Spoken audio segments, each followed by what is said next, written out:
And we're back. It's GunSlingerz. Some big news coming out today. Let's get to it.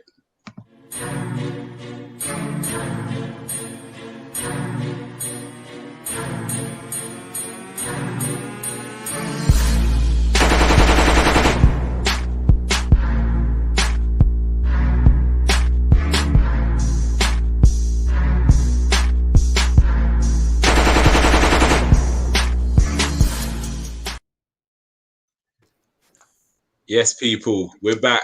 Wednesday evening, so it means it's GunSlingerz time. Canizes can't be with us today, so I've been nominated to host. Cheers, guys, for voting for me. But yeah, hopefully we can have a good show. It's time to introduce the panel. We have with us today, James, how you keeping? Yeah, boss, what's good? I'm doing well. How are you? Yeah, can't complain. Not too bad. Gunner King, how we keeping? Yeah, all good. All good, thanks. All good. Excellent. We got Silver Fox. Yo, what's happening? What's happening? Good. And we got a new guest today, making his debut. Francis, how you keeping? I'm all good. Yeah, all good, mate. Thanks for joining us. You want to tell us a bit about yourself, what you do?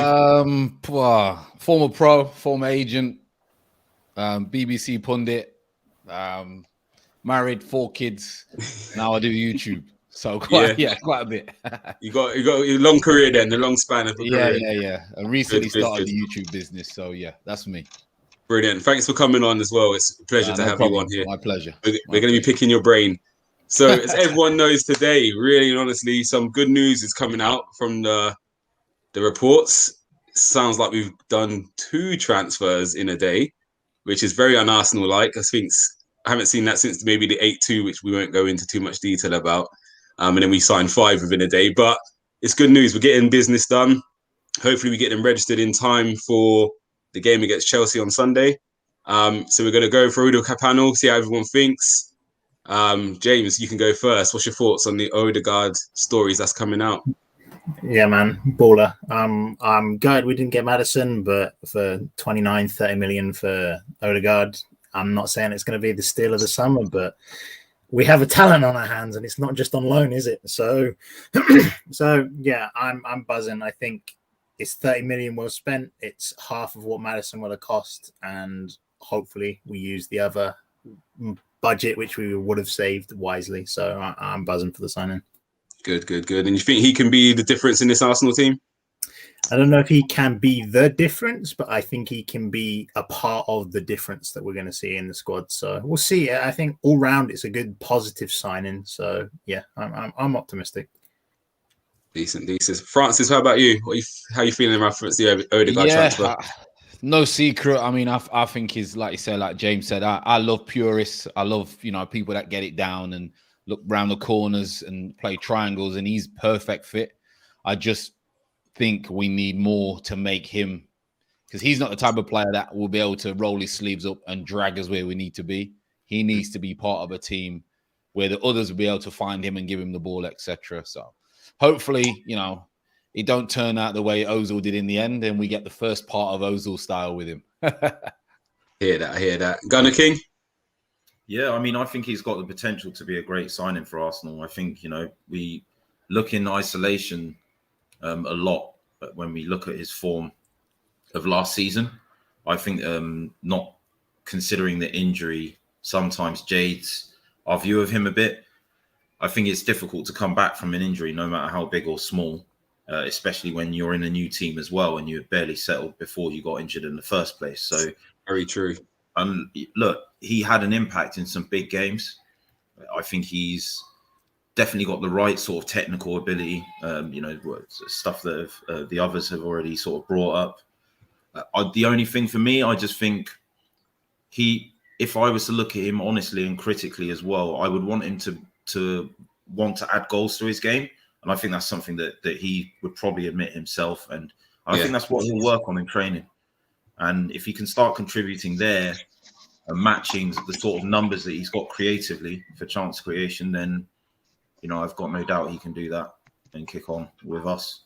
Definitely. So, to be fair, I've got an image we'll get to in a minute, just touching on what King said, actually. But first, we'll go to a few comments. So, Barbados, MUFC. Dear God, it's Francis again. well. He's so And I'm always hammering Pogba, so you don't like it. You left a good impression on him then. Yeah. Gems, how you keeping? Hope you're well. I'm in agreement with that. I do think it's a bargain. Considering we was kind of quoted nearer the 60 mark at the end of the season, to get that halved is, for me, really good business. And he's a very good age, isn't he? 22, I believe. So, you're definitely getting your money's worth of him. If he can stay for 6-7 years, in my opinion, you definitely get your money's worth. And then we'll see what happens after that. Another comment. She knows the 4 kids' life is worth working. Not me and that. I've stuck with one. I'm done. Likewise. I saw sense. And another one who's got 4 kids. You lot ain't messing around. Wow. Is he telling me Solo's got 7? No, he's talking about the gender boys. They're his kids. Oh, I hear that. I hear you. So, so let me find this still quickly. Give me 1 second. So just touching on what Gunnar was saying about the numbers. Again, he's probably been unfairly criticised, I would say. So 14 games, 9 starts, 1 goal, 2 assists, key passes, 1.4 a game, big chances missed 0. What's your thoughts on that? And we'll go with Francis first. Yeah, like you say, modern day football is all about stats, innit? Like I'm still a bit old school. I don't really look at stats a lot of the time because they blind people a lot of the time. And then on the flip side, the people who are not really rating Ødegaard, they then look at stats and say, well, he's only scored this goals. But then if you look at it from if you look actually technically and then you look and you analyze the games, the amount of passes, the amount of assists that he makes, if Aubameyang can't hit a barn door and he's walking around in Dior and dripping, then that's got nothing to do with Ødegaard. Yeah. Do you know what I mean? He's only supplying him. So there is more. I think we will see more. But I think the criticism is purely for me. I think a lot of people are just emotionally a little bit frustrated because of the business in the transfer window, and they're taking it out a little bit on him. I think that's the negativity. I agree with that. I saw a tweet come out saying, as much as we probably all wanted Maddison, I think from the panel we've been on shows together for the last few weeks, we've all said Maddison would be our number 1 target. Actually, let's still get behind Ødegaard. He did have a good few months of us. And actually, he is a good player. So it's very much about let's support him and not take our frustrations out on him because he's not the player we want to see. And I think that would be the same with if we do get Ramsdale. Yes, we had Emmy. Emmy's gone. We have to move on from that and not hold it against Ramsdale or Leno. Do you know what I mean? We do need to try and get behind these boys. And actually, it's not their fault that the mismanagement that's happening at the club. So I'll pull this up again. Gunnar, one thing I like to see, I was looking at the heat map, and I think that makes interesting reading. I know I touched on it on Monday's show, saying Ødegaard did kind of operate more towards the right-hand side, even though he was starting centrally. Yep. If he's making runs in that channel, does that free up Pepe to maybe get inside a bit more and go on the left foot and try and get the shots off? It has a massive impact. I think that has a huge impact on the way that they play. I think Pepe is, I think I've heard Dani Alves speaking about playing with Messi the other day and how he, like when he was less in the game, he would get closer to him and play like shorter, crisper passes amongst each other, like in, with triangles, just moving forward, just to kind of get their head back in the game. And I think Pepe's that sort of player that needs to be flanked, like he needs people around him that he can bounce off, with 1-2s and interchanging and movements to make his game more effective. And I think the fact that Ødegaard can play more centrally, but also kind of come inside as well, it gives you an overlapping or an underlapping option for him. And I think it definitely helps both of them. Yeah. Last season against Brighton, we saw what that link up did, with Ødegaard clipping the ball forward to Pepe in that sort of inside, further forward space that you talked about as well. Yeah. And just again, touching on that, I'll bring Tony in, but again, I think we discussed it last week with Pepe against who was he playing? Brentford. They doubled up on him all the time. And again, he had no one to really play with out there. So actually, Ødegaard maybe going over to that side a little bit, just maybe create some more overlaps on that side. So now if we have got a right back that's going to go forward, you're now talking 3 players in that area to try and overload one side, which really could help Pepe and bring him on a bit. Tony, any thoughts on that? And that's right, because we saw that towards the tail end of last season, didn't we? Pepe went on that run, and which obviously, like I said, it freed him up. It freed him up to play inside, and that's what we can ask for. That's what we want from Pepe. That's what we bought him for, is to come in from that side, cut in, and come onto his left foot. And Ødegaard does that well. Yeah, I do agree. I'm going to touch on a comment here because this is one thing I did want to get into. From Barbados MUFC, does this also shift ESR to the left with Ødegaard in the middle and Saka on the right? So he's withdrawing Pepe from the starting 11 as such. James, what's your idea? What would you be your kind of front 3 behind Aubameyang or Lacazette? For me, Alba would be on the bench simply because of not his form, but what Lacazette offered us in terms of a squad last season on the back end of it. Like, you saw the interlinking play that Lacazette isn't great in the air, but what his strengths are is he's good at passing and he's incredibly good at holding and retaining the ball.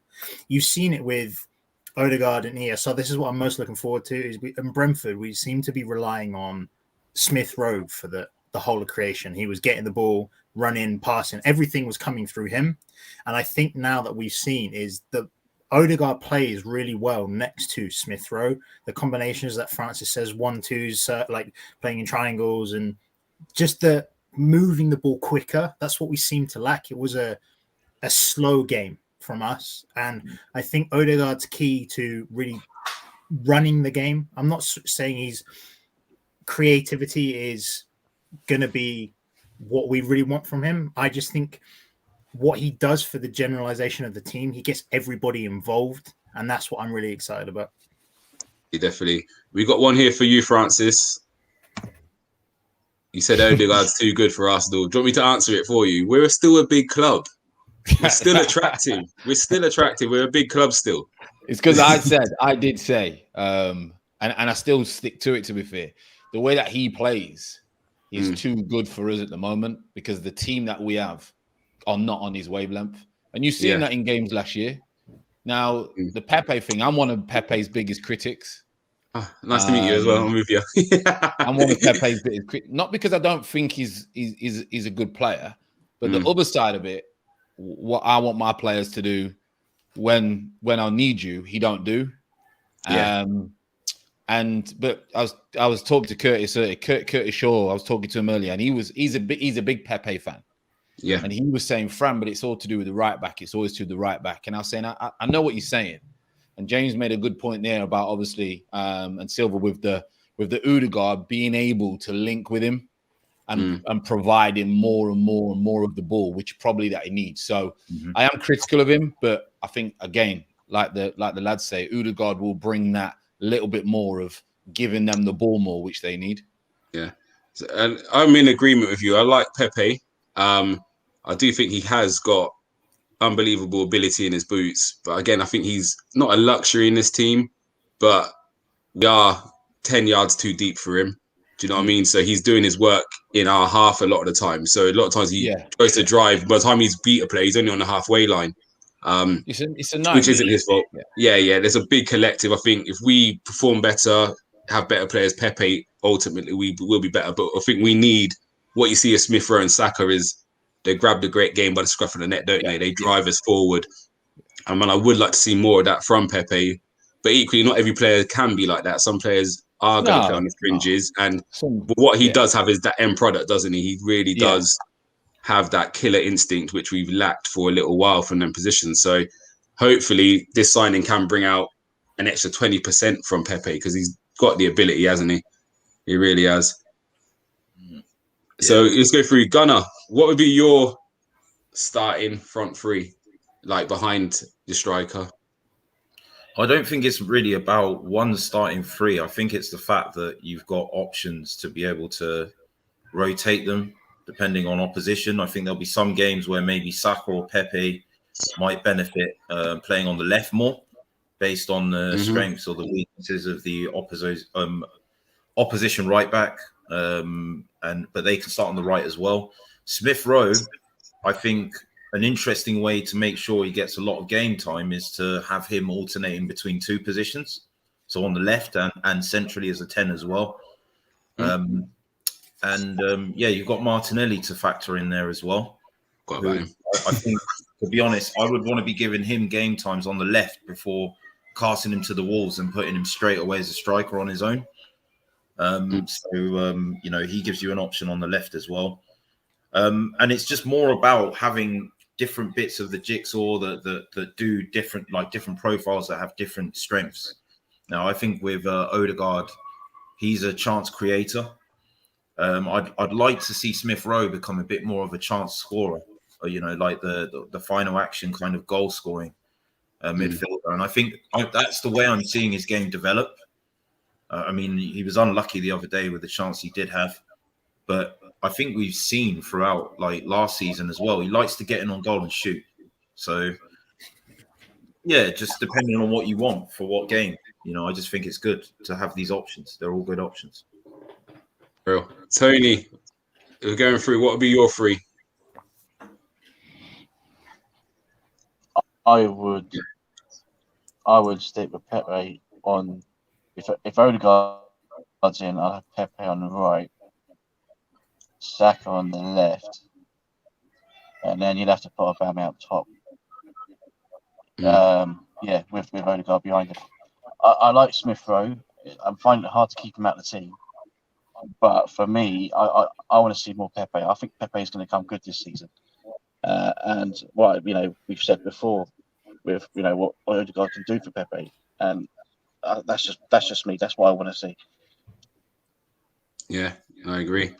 James, have I heard yours yet? I can't remember if we went for yours first. I was meant to answer that. I really didn't, but I'd go for Smith Rowe, Ødegaard, and Pepe as my front three. I don't know. I'm reservations on Saka being fully fit, so we'll see. That's the only reason why I wouldn't start him. Definitely. All right, we'll go hit a couple of comments again. Barbados MUFC. Saka is a better team player and has a higher IQ than Pepe. Pepe has ability, but his decision making is abysmal. Saka, ESR, and Ødegaard at that age where they will get along and read each other. And I do agree. And I think that's where Lacazette's very important for those guys. I think he's a good foil for the young boys. He takes responsibility, doesn't he? He does the dirty work. He'll do the tracking if one of them gets caught out. He'll put his body on the line and allow the others to kind of feed off him. And I think I've seen the better football when when Lacazette's played up front. Francis, what do you reckon with that?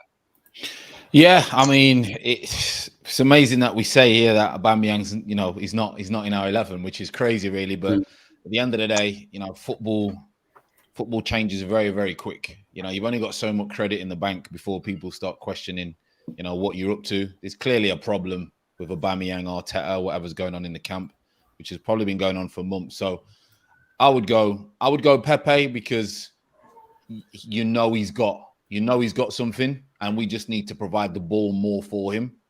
I would go Saka. I think that's a no-brainer. May not be fit, like James was saying. He may not be fit, so maybe ESR at the moment. But if they was all fit, I would go Saka, Laka, Pepe, and then Ødegaard behind. And it's going to be quite interesting with ESR because will he play a lot? He's got to. He's number 10. He signed a new deal. But if someone else is on form and he can't manage to get back in the team, it's going to be interesting with him because he could suffer a little bit with Ødegaard signing. I think a lot of people have mentioned that. Would you be willing to take the risk on Smith Rowe playing a bit deeper and playing next to Partey? Well, people have mentioned that, and I think he'd be better. I think he'd be better in an 8 role and third man running. He reminds me a bit of Wiltshire. The way they want to take the ball, drive at people, commit defenders, and I think he'd be better deeper as well. Actually, yeah, I think because he's got the engine, he's youth. He's got youth, so Another He's got option. the engine. You know, he's only had Arteta as a manager, so he's not going to have that personality problem like the older pros have had with Arteta. Yeah. So for me, I think it would. He's good enough on the ball. And I'm surprised a lot of people don't speak about Smith Rowe, Partey, and Ødegaard in front of him. Yeah, that's a good free. If you're, you know, that's a good free. But I know we tried it in the UEFA Cup, didn't we? We played more as a free as Ødegaard and Smith Rowe played as 8s with Partey as a 6, and that didn't really work. But I think if you leave Ødegaard to play where he's natural, and actually Smith Rowe has got the energy to do both roles, I would like to see it. You know what I mean? Especially if we're playing. We might see it because don't look like we're signing another midfielder at the minute. Yeah, exactly that. I think as well, if you look at the heat map that we just saw of Ødegaard as well, if you bring it up again quickly, Gums, if you could. Give me 1 second.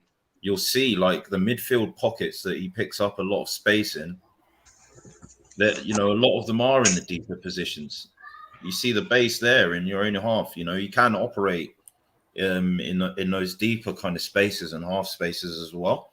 So I mean, you know, the other option is like the 4-3-3 option as well. That it gives you like maybe a Partey, you know, with you know, these two, Ødegaard and Smith Rowe. You know, I think the options there. You can play Lokonga in that if you want a bit more of a robust base. Xhaka can come into that as well. I mean, you know, it's interesting. Yeah, definitely. All right, we get some more comments. My guy, from One Touch TV, Mr. Nigerian, how you keeping? You're right. Missing you today, brother. He's gone for you, Gunner King. Are you sure about this? You sure it's Pepe's year? You've been trying to make me believe. Do you still believe? Still believe, yeah. I still believe he's going to have a good season. And next one from him, Martinelli doesn't have enough to have game to be a number 9 yet. He will get there one more season on the left. And you touched on that as well, didn't you, Chris, about playing? Oh, sorry, Gunnar, about playing on the left-hand side.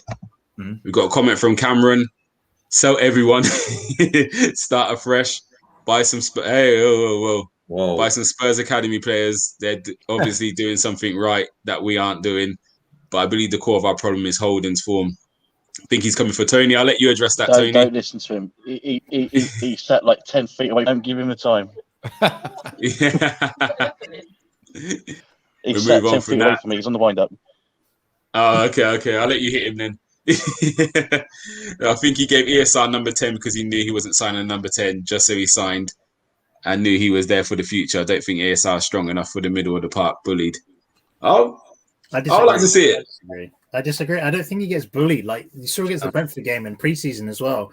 How many times he's taking the ball and driving? Yes, he's getting hit, but do you know how much he progresses us as a team? Like he's taking the ball and we're 20 yards better off because he's taking the hit and being bullied. But it's not. I don't see it that way. Like yes, he needs to bulk up. You can see he's 21. So I'm 22, right? So you can say I know, like I've fully grown into my body. I look like I have because I've been eating too much. But I think for ESR as well, like he just needs to get bigger slightly, develop a little bit more, and we'll see him grow into that frame. And I'm not comparing him to Jack Grealish, but the way he plays and the frame he has, I see a lot of similarities with ESR and Jack Grealish in terms of their body profile. So hopefully he can bulk up a little bit and then we can start to see what he can really do in the Prem. Yeah. And again, Nigerian, you're my guy still, but this notion of like bulking up and being strong in the middle of the park, one of our best centre midfielders was Cesc Fabregas. And he was, you know what I mean, tiny little thing when he burst in at 16, but the brain's so much quicker. Santi Cazorla as well. You can't get near those guys. We've just seen Italy put on a masterclass in the Euros with minus 10 pace. Do you know what I mean? Verratti and Jorginho aren't the quickest in the world, but you can't get near them. Their intelligence is so much so, actually, they're hard to deal with.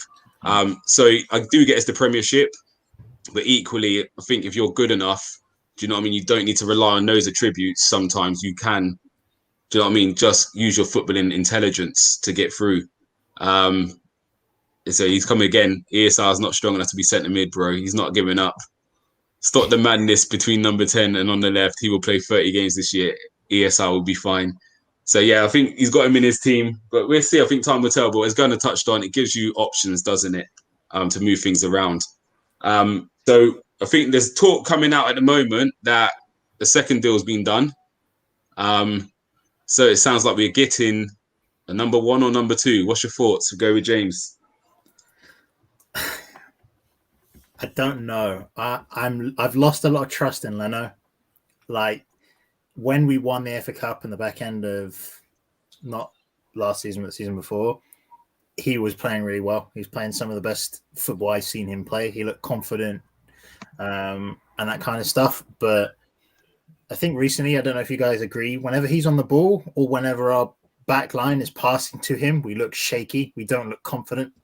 So I don't know. Again, it's kind of like the principle of Leno only has 2 years left on his deal. We just spent about £30 million on a 23-year-old goalie. Is Leno going to be number 1 this year, or is he going to be on the bench, or is Ramsdale? I think Ramsdale's coming in as a number 2, but it wouldn't surprise me if Ramsdale over the season progressed to our number 1. Yeah, Gunnar. I genuinely think he's 1. And for right now, I don't see how you spend that much on a keeper with the intent of him sitting on the bench. Also, I think it would be in our best interest. He's 23 years old, right? He's at that juncture in his life where he needs game time to develop. So I think if we're buying him, we have to commit to it. As crazy as this sounds, and I'm probably going to get slated for this, but I mean, look, you're 23 years old. You're nowhere near your peak as a goalkeeper, but are you going to maintain your peak condition or develop by only playing cup games sporadically? My answer would be no, and I just think it's a big fee to commit to for a keeper that's very early on in their stage of the career. Obviously, the English tax involved with that comes into it, but yeah, I think he's going to play him. I've just got a funny feeling he's going to do it. Yeah. Good. Francis, your thoughts? Yeah, I think Gunnar's right. You don't invest that amount of money for someone to be a number 2. He may not be number 1 straight away. I don't think he'll go straight in. We could be proven wrong. Leno's been a little bit unsettled since he came out that he said he wanted to leave a while back, really. He's never been the same for me. So, yeah, I think they're looking at him that he's going to be number 1. Whether it'll be this season, whether he'll play his way into the team and he'll outshine Leno, he'll be more commanding. We will see. But again, a lot of people are saying, if he becomes a number 1 and you get him for 25 mil, you've got 10 years in him. If he becomes, if he stays there for that long, keepers can play till they're 35, 40 years old. And if you have a look at the way that he plays, he's a very good goalkeeper. A lot of people think, oh, well, they got relegated. Well, he got relegated twice, and they're holding it against him, aren't they? He's got 11 shit plays in front of him. You know what I mean? No matter how good you are, Alisson could be in goal. It doesn't make a difference. They're still getting relegated, people. So yeah. I think English, young. Maybe the price is a little bit too heavy for a kid who's been relegated twice. I think that's probably most people's problem. But we need a goalkeeper. I mean, my missus is better than Renarsson, so we can't rely on him. Do you know what I mean? So we needed something. I'm surprised we didn't keep Matt Ryan. I thought he would be a good number 2. But, did you see his interview he came out and said the other day? No, I didn't see it, no. And it coincides with David Luiz's as well. So the talk was, we all thought he didn't sign because he wanted to be first team keeper. Yeah. And he's come out and said, actually, the conversation he had with Arteta was they want to go in a different direction and they want to bring in a younger keeper to go with their philosophy. And David Luiz has come out and said he wants to win things instantly, and Arteta was about building for the future. Yeah. So it definitely goes hand in hand with, I think, what we're seeing is the profiles of our signing this year. It looks a lot different than previous years. Yeah. Edu and Arteta do get a lot of flack for their transfer dealings, but actually I'm looking at it thinking the position we're going into, Arteta might not be the right man, but actually the long-term future of Arsenal probably looks a little bit better now. We've got rid of a lot of aging players. Hopefully we can get rid of some of the players who don't want to be there. And actually we look at the average age of our squads, it's going to be really probably one of the youngest in the Premier League this year, I reckon. What's your thoughts on it, Gunnar? Are you happy with the profile of signings, or would you rather ready-made, established, kind of international say? Because that's what everyone's calling out for, those big name players, aren't they? But it's not reality. We're doing a bit different, aren't we? So yeah, it's not a reality that we actually can face as a fan base and as a club at the moment. You know, look at Locatelli. He just signed for Juventus. We put in a strong bid for him. We offered to pay more of the money up front. You know, we probably offered him much higher wages, comparable to what he's getting at Juventus. Unfortunately, because we're not competing at the top of the sport at the moment, there's going to be a lot of players that this is going to happen with. You know, this mindset. You know, so I think the next best thing you can do in those circumstances is sign young, hungry, emerging talents in as many areas as possible. You know, what that does, you can bring them in. I mean, the fee, I think, for Ødegaard, I don't think anyone can really argue with compared to Ramsdale. You know, the wages are going to be, you know, comparable to Madson's. They're going to be a lot cheaper. And that kind of allows you to kind of get more emerging talents in different areas. And then in a year or two, you know, a few of those are going to have blossomed, you know, and then, you know, maybe then you do look at what Chelsea did with Hazard, or what Tottenham might be about to do with Harry Kane, or, so there was, Liverpool as well with Coutinho, the proceeds of his sale. And then that's the biggest one. Yeah, really kind of just developing a core backbone from a few iterations of that kind of process. That's what Leicester do. Villa just done that with the Grealish sale. Yes, you're losing a player of great quality, but you're replacing, you know, quality in a number of different areas. So yeah, I think it's good for the club. Yeah, James, I'm going to come to you next. So again, just touching on what Gunnar's saying, have we now got to accept we're going to be a selling club? I think a big problem at Arsenal over the years has been we've tried to hold on to players when it probably was the right time to sell. They stay a season too long. We lose all the value in them. They don't sign a contract. They leave for next to nothing. And then we don't replace because we haven't brought in the funds necessary to replace them. So best example is Philip Coutinho. No Liverpool fan wanted him to go. In fact, the owners stepped in and said he's going. We can't turn down that money. They bring in Alisson and Van Dijk with that money. And that turns them from a top 4 club to Champions League winning club. So have we got to be accepting that in a year or 2 years, a Saka or a Martinelli or a Smith Rowe might have to be sold for the greater good of the club? Or do you feel we can continue the route we're going down and just keep hold of these players? No, man. For me, we are going to have to be a selling club because that's the way Kroenke wants us to be run. I think it's not what I want. I'd rather have Abramovich or the City owners that are like, okay, yeah, here you go. You need a player. Here's 200 mil, right? I'd love for that to be our club. It's not. But for me, the players we have on our squad, if we're going to sell Saka in 2 or 3 years, it's going to be way too early for me. He's still going to be way too young for us to be able to shift these players. And this is why I like our approach. I like the profiles we've gone for. I like the age of the signings we've done. I don't think it's the right priority. I think we should have done different signings first. But with the way we're going, it's refreshing. I'm so glad I'm not seeing a Petr Cech or a David Luiz or a Willian, right? I'm not slating Cech and David Luiz because I thought they were right signings, but you know what I mean? It's always been we're 2 signings short from either competing or really trying to title challenge, right? And now we have gone through a period where we've gone, right, okay, we are these 2 or 3 players short to actually compete. We're nowhere near competing now. So what's the point of going for these stopgap players? And I think with the way we're going is we haven't signed anyone over the age of 23 yet. 19-year-old, 21-year-old. I think it's Ben White's 23, about to turn 24. Same with Ødegaard is 22. And then Ramsdale is 23, right? So these are good ages to bring them into. And for me, like, to define a successful season, it's Europa League. I'm not setting on my expectations for the season too high. I just want to be back in Europe, because then if we're back in Europe, we can then go again and spend a bit bigger. Like, I want this season to be development of the squad.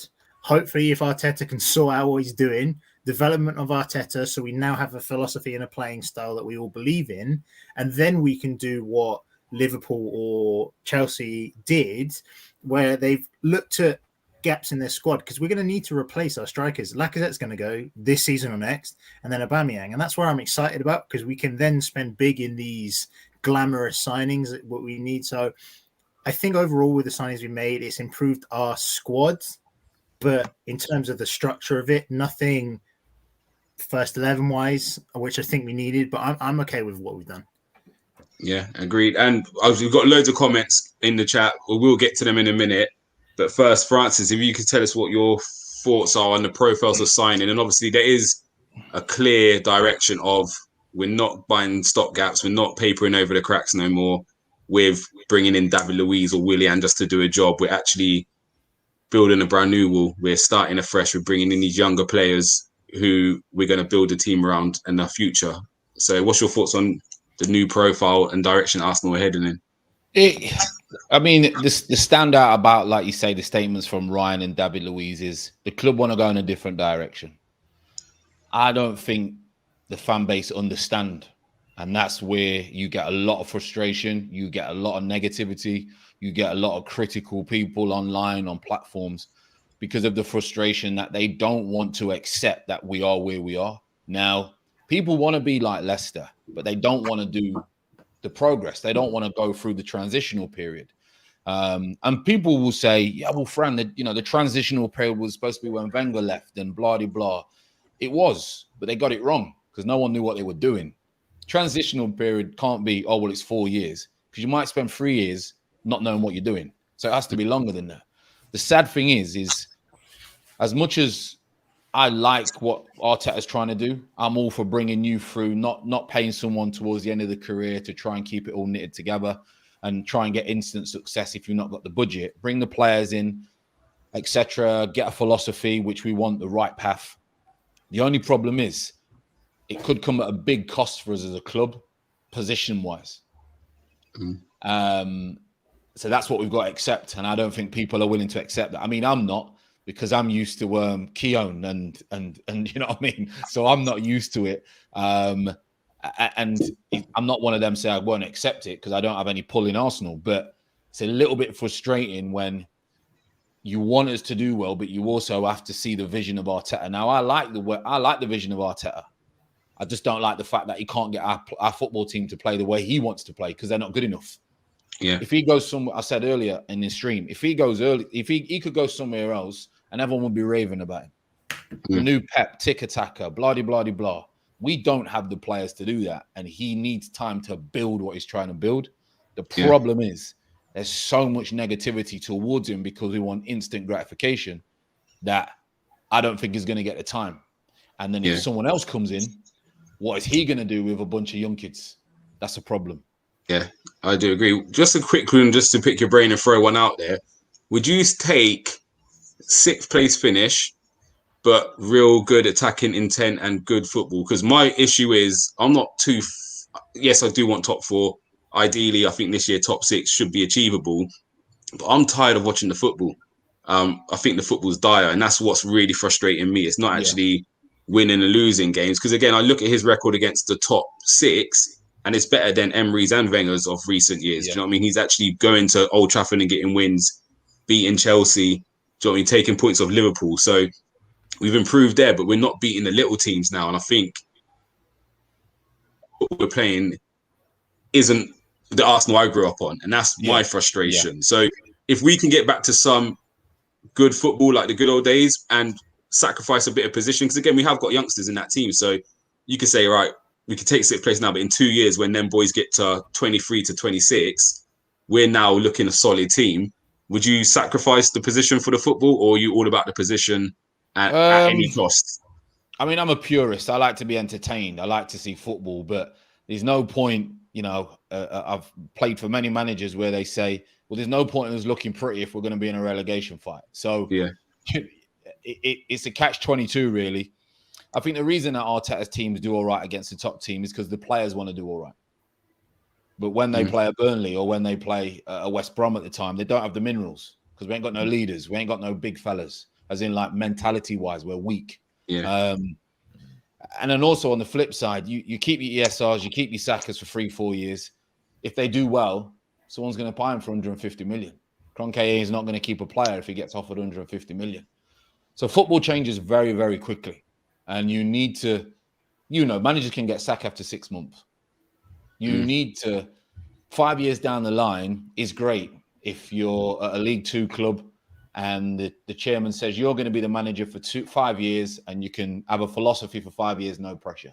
That's never going to happen. So I've said that we'll finish 10th. It's not going to be very popular. But I don't think we have the mindset to finish nowhere. I don't think we'll finish above 8th, that's for sure. You don't want to hear what I said we'd finish a few weeks ago. I've taken that right back. I'm not even going to repeat what I said. I want to be wrong. Of course I want to be wrong, but I think we maybe have to go backwards before we go forwards, and that's a scary thing for me. Yeah. Scary. Yeah. Definitely. Right, I'm going to rattle through some of the comments because it all kicked off in there. One touch, and I presume it's Tony on the Armoury TV account. So it started with that number 10, number 8 with Fabregas. So one touch has come in. Cesc played as a 10. Santi was different class. This was me responding, by the way. Oh, was it you? You got that one. Okay, so you got bullied against Villarreal, bro. You looked lost. Left party exposed. Gunners with replied. Cesc also played as an 8 in some games. Actually, most games. Santi also played more as an 8. And then he said, really, who was our 10? So I'll answer that for you. So when Fabregas broke in, Van Persie and Henry were like the strike force with Adebayor as well. We played more like a 2. And these were the days when the 10 was a striker, like your Bergkamps and no guys played in a 10. And then it kind of transitioned with Fabregas, who became the attacking midfielder. So Fab did break through as an 8. He was definitely deeper. Him and Flamini, and Denilson played together. Yep. So he definitely played 8 more. In the last couple of years, he moved a bit further forward and played as a 10. So I'm with Gunner. He even had other games where he was moved deeper when he had emerged, like playing further forward as well. It was something he did throughout his career. And even at Chelsea, when they went on and we won't talk much about it, but he then played deeper in that team as well. Because remember, he was just putting things over the top for them boys. So Mr. Silvox, we totally understand. Connection's terrible. One touch is coming for you again, Gunner. About the Locatelli thing, pointless and embarrassing, Gunner. You said we were doing great business and we are more ruthless in the market. Better plan this window. What you saying now? I'm saying that some of the targets they've gone for, they haven't got. I don't think you can blame them for trying to get top talent, to go as high up to the ceiling of the quality that we can attract to this club. You can't really knock. I'm not trying to stand for the board here or the Kroenkes, none of which I have much time for, but you can't blame them for trying to push to the very limits the sort of quality that they're able to attract to this club, especially given the current sort of climate that we're in. So a few of those didn't come to fruition, but look, what they have done is, in the event they can't get their first one for one constraint or another, there seems to be succession plans, to go on to other targets, which they seem to be executing on. Would I have wanted it to have happened faster? Absolutely. But I don't think it's cut and dry that our window has been a failure yet. No, 100%. And with you with the Locatelli thing, I do think that has more to do with Xhaka not leaving than us being blown out of the water by Juve. Juve, he wanted to go Juve. There was no doubt about it. We all knew. But I think the lower fee is down to Arsenal pulling out rather than Juve negotiating and getting it over the line. I think if we kept our bid there with the money we put on the table, I think Juve would have to match that to get him. But I think with Xhaka not leaving, I do think we then just pulled straight back and said, right, we'll keep Xhaka and move on. So I'm in agreement with you. One touch. If you got something to say, come on the stream, bruv. In the comments, doing a madness. he's got a question for you, Francis. What are you saying about signing Our? And he said we can't sell Saka. Listen, there's no doubt that he's got talent. There's a reason why he's half price this year. Been in the game a long time. No one's half price if they're doing well. No one's half price if they've got a great attitude. There's questions around his attitude. Listen, all it takes is one manager to say you got a bad attitude and it goes around like wildflower. So I don't really look too much into that. But he's got talent. Is he the type of player that would come and flourish at Arsenal? I think he would do. But no one needs players around him. Can't do it all his own. Won't drag the team. There's not a lot of characters out there what you used to get. Football's changed.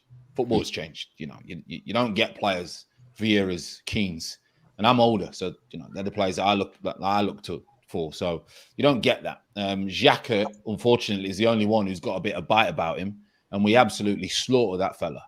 So, but listen, is Aouar better than what we've got? Yeah, he is. So it means you've got to go for him. And like Gunnar was saying, you can go for as many players as you want. But at the end of the day, if they're out of your league and they're not in your shopping lane, you can't get them. You can't get them. It's as simple as that. Now, Locatelli made it very clear very early. He wants to go to Juve. Family's happy, whatever it may be. Don't want to go London. Don't want to go Arsenal. So deal's done. Deal's dead. You've got to move on, and that's the way it is. And with us not being Europe, with the transition of the club, you're going to get certain players who are going to come. Oh, this could go either way. This could make or break me. Do I want to put my career on the line? So I'm not going to Arsenal. That's what players will be saying. So. I think the market we've almost got to shop in is that market of players maybe have not been successful at a club and they're looking to reignite their career. You look at like Mo Salah when obviously he left Chelsea, and when Liverpool signed him, even I'm laughing, thinking, oh, you've signed a dud. And again, I didn't really keep up to date with him at Roma, and Jesus, did I get a shock. At first, I thought it's a fluke. When he's coming, he scored like 7 in 7. I'm thinking, this can't continue. And then he's done 1 year, 2 years, 3 years later, he's still doing and keeping up them numbers. So I think we do need to take a punt on some of them players. I think we will struggle to get the player at the peak of his powers, just because, again, all the teams now are shopping in the same markets. So we do have to be smart with our business and try and find them players who have got a point to prove. And Our could be one. As you said, he seems to have, do you know what I mean? For him to be going at half price and no one to be coming in for him, it's either going to make him think, actually, do you know what? I'm going to, wherever I move next, I'm going to show people what I can do. Or he might just say, he might just stay as that player who's got all the potential and never really fulfills it. So it's a risk, but for me personally, it's a risk I'll be willing to take because he is better than what we got. What about you, James? Would you take the risk on Our? Yeah, man. I think I know he's not had a good season. And I know Francis said, like, if you don't have a good season and then your price is dropped by half, 50% of what it was, then it might be a sign of worrying. I think it's a bit of different factors. Yes, he didn't play well. Lyon are in financial stress. They need to sell. So a club right now in this climate isn't going to come and pay what they were asking for last summer. So they've had to reduce what they were asking for and this kind of thing. I think he's quality. I really do. But he's not the right profile for what I want our last signing, what it looks like at the summer is going to be. For me, we need a right back that is going to balance the team out, or a proper central midfielder that's going to lock it down, can distribute and can defend, like Basuma or, I don't know, whoever of that ilk, that style of midfielder. I just want someone to come in and just go, do you know what? This is my ball. I'm going to win off you. And I know Thomas Partey can do that, but he's been injured so much. We haven't been able to see that of Thomas Partey. Lokonga looks promising, but he doesn't look like that destroyer that I feel like we're lacking, that is just going to come in and win the ball. So I take him. I think we need to look at, like, as you said, what Liverpool did with Salah, with Mane, with Firmino, right? These weren't superstar players. They just recruited really well. When they were bought, they were players that were on the up, but weren't classified as the elite of the elite. They've become this because of smart recruitment. And I'm just going to put, like, Andy Robertson. I don't know who scouted him or who bought him, but 8 million from Hull. What the fuck? right? So we're writing off Ramsdale, Tavares, and all of these players, right? But if we trust what we really want to do, and it looks like we've now implemented these changes, we have to go with it. Like, you just have to black out the noise of, oh, so-and-so on Twitter is calling you a twat. Why have you signed Ramsdale? Yada, yada, yada, right? If you have an idea, stick to it. Like, we've always, not always, but we chopped and changed recently. Like, and I don't like the approach, but now that we've got a settled plan from what it seems like, questionable recruitment, I think maybe on Ramsdale's side, but the other signings we've made, the other 4 that we've made are really good signings. Like, I won't have it on any other way. Tavares, Lokonga, Ben White, who I'm really hyped for, and Ødegaard. For the price we paid for them, maybe Ben White is too expensive, but there's a little bit of optimism there. And now we just need to see it in the results. I think if we start to change how we play and we start to pick up points, then the outlook of the whole fan base is going to be so much better than what it is. Because, as Francis said, we are a mid-table club right now. We don't have the stature of a mid-table club, but the reality is we've placed 8th back-to-back seasons. So that's where we're at. We need to adjust how we see our club and progress with that mindset. Like, you saw what Leicester's been doing. They always saw themselves as championship club. Now they got promoted. Then they were mid-table, and then they won the league. And now they're starting to believe they can become a top 4 club by consistently finishing 5th, 6th, just missing out. And I think that's the way we need to look at it. And because that's our situation. We are in transition, and we need to just stick with that mindset and go through the season. I think people find it hard. Sorry for butting in, but I think people find it hard to accept where we are. Now, for those people who watch this, I always say it's not like we're just sitting here and saying, well, you know, we're accepting average, we're accepting mediocre. It is what it is. That's a different mindset. You've got to understand where we are. I think a lot of people don't understand. And that's why I see a lot of people get angry and frustrated. And I get frustrated all the time in my streams. I get frustrated when we don't perform well, like I imagine everyone else does. But understanding where we are, you won't get as pissed off for one. Mm-hmm. I don't accept it, but I understand it. And I think that's what James is saying. Like, we're not like, oh, hands up, we're mid-table, that's it. We're not bothered, and it is what it is. It's like, we are where we are. We understand the business that we're trying to do. We understand which way we're trying to go. Do I like it? No, but I understand why it's happening. And I think that's, as a fan base, we're so divided. We have so many different opinions. I think people are not actually looking at what's actually going on, the elements and the mechanisms of what's going on at the football club. Yeah, that's what I think is going on. I agree. And I always say, if you look at things in isolation, sometimes you get a different perception when you look as a whole. So, like James is saying, actually, is Ramsdale like the first choice keeper you'd want? Probably not. Is Ben White the centre back we would have gone for? Maybe not. As Tavares the left back? Maybe not. But actually, you put it together as a window of the 5 signings we brought in, the profile all under 23. Their ceiling for them to improve is massive. It looks a lot different. And again, when you look at the price we spent so far, it's, do you know what I mean? Ødegaard coming for 30 was never on the cards for me. I thought you're looking at 50, and that's why I was kind of against him. So actually, when you look at it as a whole, there's room to grow, isn't it? Like, we've had the team a while. We've seen other teams develop around us. I've seen, again, like you say, Leicester have improved. Everton aren't scared of spending money. Aston Villa, do you know what I mean? Breathing down our next West Ham are kind of closing the gap. So actually, we need to do something a bit different because we've been slowly on the decline with experienced players. So actually, for me, it is time to freshen up. It is time to restart.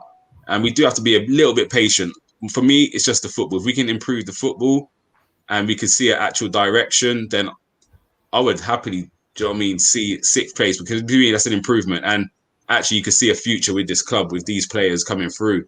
Gunnar, have you got anything else you want to add before we... I just put in, sorry, I'm just saying quickly, for Arteta, this is a huge risk. Massive. Huge risk. Like, because his job is proper on the line, like, big time. Regardless whether the Kroenkes have said we back you, you guys loses 5, 6 games in the first 10, and all of a sudden they've got to make a decision. So he's putting his job, his livelihood, his reputation on the line to try and do what the Kroenkes have probably asked him to do, or said, listen, this is the budget, this is the direction that we want to go. Are you the man to do that? He said, yeah, I'll gladly take that on, which is good. It's his first job. Everyone would take that as their first job, especially with no resume. But he or maybe he hasn't got a choice. Maybe he hasn't got a choice and he has to go this way. So it's interesting to see what happens, because for me, if it don't go right, what do you do then? Do you rip it up, scrap, and start throwing, 500 grand a week at players? Or do you get someone else in? For example, you get everyone talking about Conte. I would love Conte in, but he turned Spurs down because he said, I'm not bothered about the youth. Yeah. Forget the youth. Give me the cash for my staff. Give me the cash for the transfers. I want instant success. My job's on the line. My reputation's on the line. I'm a winner. Someone else can deal with the kids.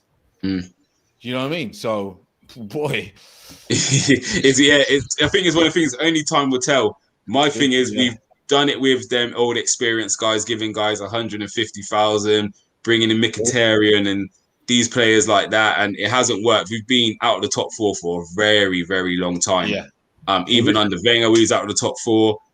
Under Emery, and these guys are seasoned pro managers who have got great careers, and even they struggled with some of these players, and we still got some of them players here. So it's not going to be an overnight success thing. I think we have got to come to the realization, actually, it's going to take time. I think the only good thing of having the younger players in, if it's still not working, you'll probably still be able to get good money back for Ødegaard or Smith Rowe or whoever it is we look to sell on. I think the problem we've had in recent years is we haven't got an owner who's going to front the bill for us. So we've got to spend what we make, and we just don't make any money on players. Do you know what I mean? So I think that's the big issue.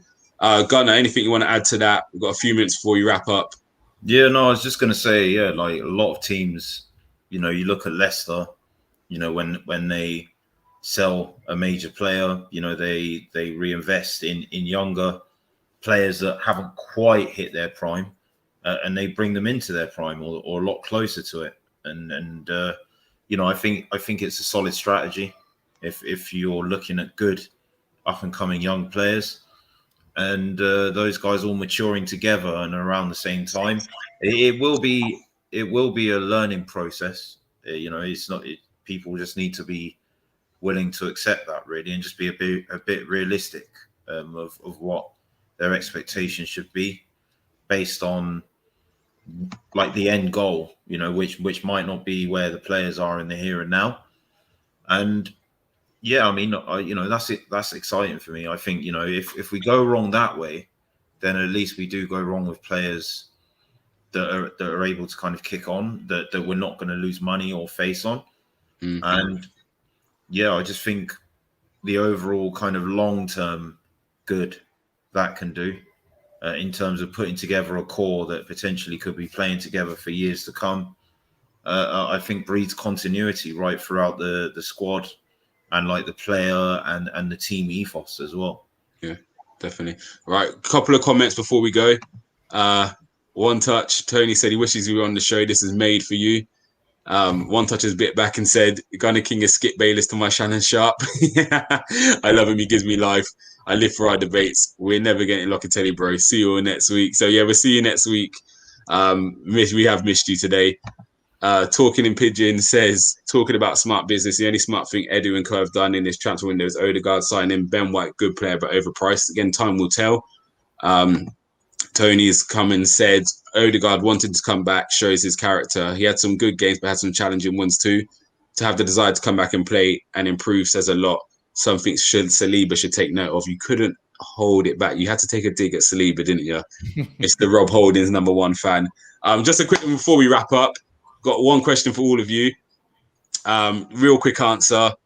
So, do you think our transfer business is done with the 2 signings today? If not, how many more do you think we'll get?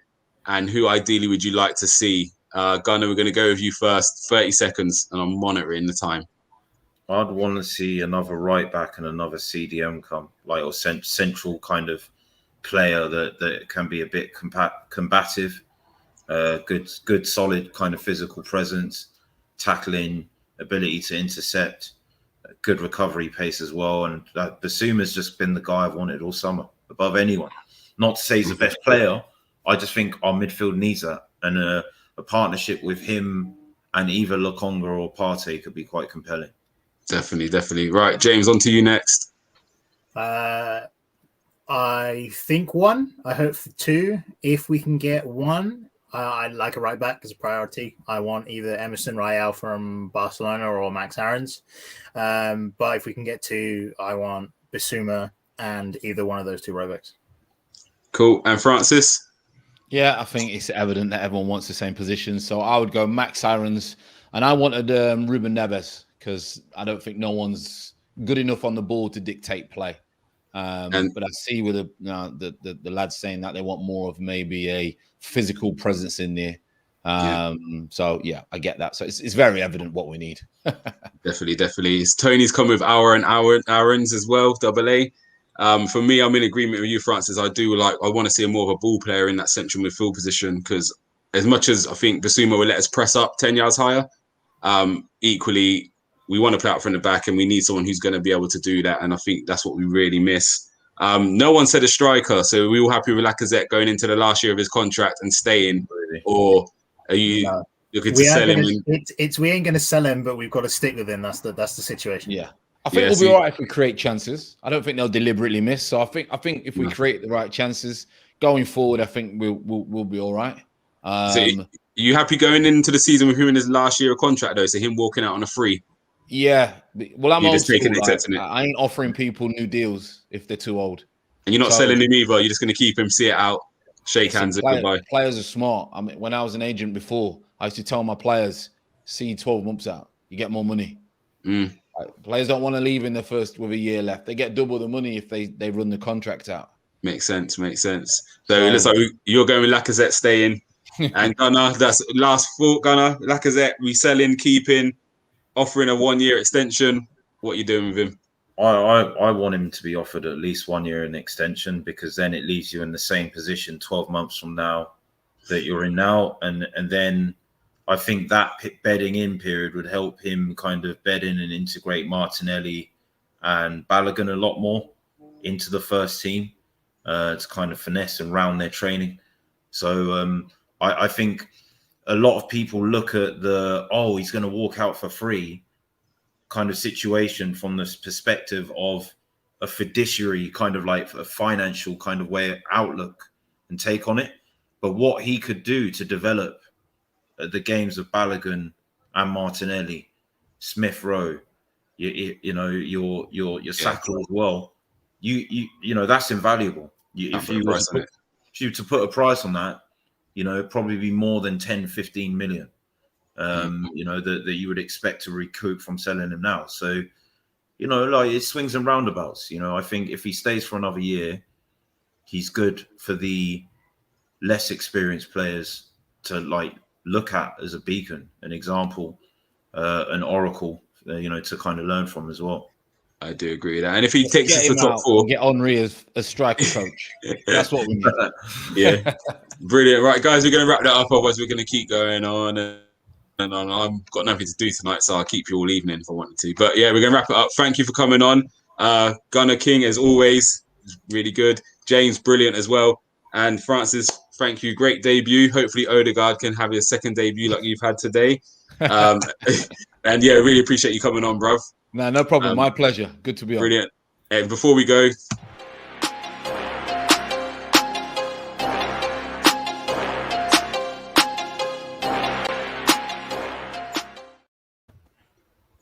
and just vote for me for new host, all right, guys? And I appreciate everyone. You've been brilliant. Thank you for everyone in the comments as well. Been a really good show, and we're out of here.